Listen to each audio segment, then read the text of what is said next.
টাকা দিয়ে পাওয়া চাকরি থাকবে না। তৃণমূল নেতাদের কলার ধরে এখনই টাকা আদায় করুন, নির্বাচনের পর আর সুযোগ পাবেন না। একা না পারলে আমাদের ডাকুন, আমরা ঝান্ডা ও ডান্ডা নিয়ে যাব। কতুলপুরে হুঁশিয়ারি সুকান্ত মজুমদারের। সন্ত্রাস আর হিংসা ছড়ানোর জন্যই এমন কথা বলছেন উনি। দাবি তৃণমূলের। মাঝে 25,000 26,000 চাকরি ছিল, কোন রকমের সুপ্রিম কোর্টে গিয়ে বেঁচেছে, কিন্তু বেশি দিন বাঁচবে না।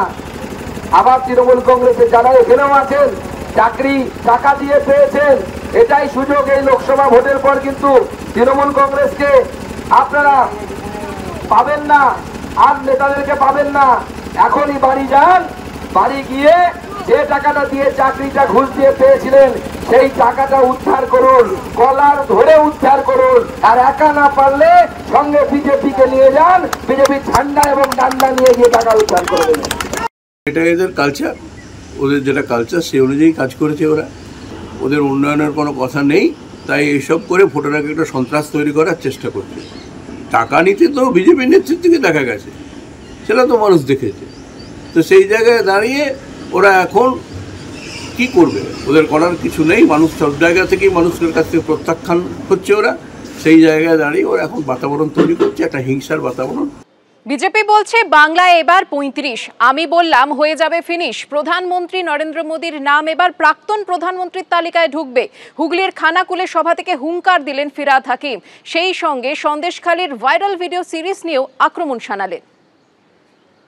বলছে এবার 35, আমি বললাম হয়ে যায়গা পুরা ফিনিশ। প্রধানমন্ত্রী হচ্ছে না, বিজেপি সরকার আর আসছে না, আর বিজেপি সরকার আসছে না। এইটা আপনারা জেনে রাখুন যে আর বিজেপি সরকার ভারতবর্ষে আসছে না। প্রাক্তন প্রধানমন্ত্রীদের লিস্টে নরেন্দ্র মোদীর নাম থাকবে। অন্তত আপনাদের এখানে আমাদের বাংলায় ওদের ঢোকার থেকে রুখেছে। তাই নতুন করে বলি, মমতা তুমি লড়াই করো, আমরা তোমার সাথে আছি। লড়াই হবে, প্রতিবাদ হবে। সন্দেশখালীতে ভুয়ো ভাবে নাটক করলে কেন নরেন্দ্র মোদী জবাব দাও। খুব কান্না मेरे सन्देशखाली के माँ, बाबा এত মনের মধ্যে দয়া।